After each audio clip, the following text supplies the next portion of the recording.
নমস্কার, কেকাস কিচেনে আপনাদের সবাইকে স্বাগত।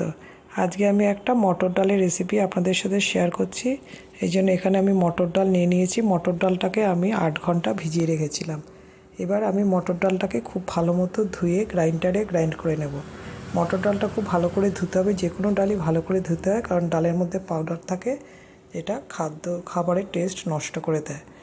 কয়েকটা কাঁচা লঙ্কা দিয়ে আমি ডালটাকে পেস্ট করে নিয়েছি। পেস্টটাকে এমনভাবে করতে হবে যেন খুব বেশি মসৃণ না হয়। এবার এর মধ্যে দিয়ে দিলাম হলুদের গুঁড়ো আর পরিমাণ মতো নুন। সমস্তটা আমি ভালো মতো মেখে নিচ্ছি। সমস্তটা মাখা হয়ে গেলে আমি এর মধ্যে দিয়ে দেব ধনেপাতা কুচি, কারণ ধনেপাতা কুচিটা দিলে মটর ডালের স্মেলটা কিন্তু একটু অন্যরকম হবে এটা না দেওয়ার থেকে।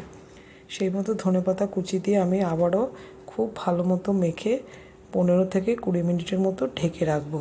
এতে বড়াগুলো খেতে অনেক বেশি ভালো হবে, কারণ তাহলে ফুলে উঠবে। 15 মিনিট পরে আমি ফিরে আসব। আমি 15 মিনিট বাদে ফিরে এলাম। এখানে আমি সাদা তেল গরম করে নিয়েছি। তেলটাকে খুব ভালো মতো গরম করে তারপরে ওভেনের আঁচটা সিমে করে তারপরে একটা একটা করে বড়াগুলো দিলে তারপরে আমি বাড়িয়ে দেব। এতে বড়াগুলো ভালো হবে, একবারে বড়াটা ওপরটা হয়ে ভেতরটা কাঁচা থাকবে না। এইভাবে আমি বারবারে ডাল দিয়ে ডালের বড়াগুলো করে নেব। তারপর আমি সমস্ত বড়াগুলো একসাথে সোনালি করে ভেজে নিচ্ছি। বড়াগুলোর মধ্যে একটা সুন্দর কালার চলে এসেছে। এবার এটাকে আমি তুলে রেখে বাকি রান্নাটা করব।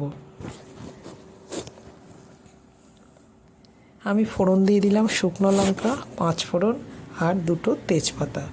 ফোড়নটা যখন একটা সুন্দর স্মেল বেরোবে তখন এইদিকে আমি মশলা নিয়ে নিয়েছি হলুদের গুঁড়ো, জিরের গুঁড়ো, ধনের গুঁড়ো, লাল লঙ্কার গুঁড়ো, কাশ্মীরি লঙ্কার গুঁড়ো আর অবশ্যই আদা বাটা। যখন ফোড়নটা একটা সুন্দর স্মেল বেরিয়েছে তখন আমি দিয়ে দিয়েছি টমেটো, আলুটা আমি যেহেতু আগে বয়েল করে জলটা ফেলে দিয়েছি, এতে আলুর টেস্টটা ভালো হয়, সেহেতু আলু আর টমেটোটা আমি একসাথে দিয়েছি। কিছুক্ষণ নেড়েচেড়ে আমি এর মধ্যে দিয়ে দিলাম মশলাটা আমি জলে কিছুক্ষণ ভিজিয়ে রেখেছিলাম যাতে বাটা মশলার মতো টেস্ট হয়। দিয়ে দিয়েছি পরিমাণ মতো নুন। সমস্তটাকে আমি মাঝারি আঁচে বেশ খানিকক্ষণ কষিয়ে নেব। মাঝে 2-1 বার ঢেকে দেব। এতে এটা সুন্দর মতো কষানো হয়ে যাবে। একটা খুব সুন্দর কষানো হয়ে গেছে, বেশ টমেটোটাও ভালো মতো বয়েল হয়ে গেছে।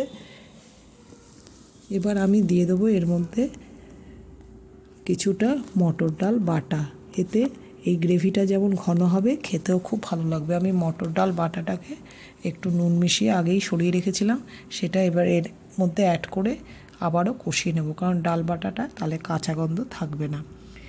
আমি জল দিয়ে কিছুক্ষণ ফুটিয়ে নিয়েছি, যেহেতু আলুটা একটু বয়েল ছিল, বেশি সময় লাগেনি।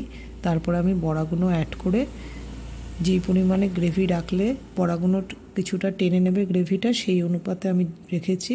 এবার দিয়ে দিলাম গরম মশলা গুঁড়ো। এবার দিয়ে দেবো ওপর থেকে ধনেপাতা কুচি। আমার মটর ডালের ঝাল এই রেসিপিটা হয়ে গেছে। আশা করি আপনাদের রেসিপিটা খুব ভালো লাগবে, তবে বাড়িতে অবশ্যই ট্রাই করবেন।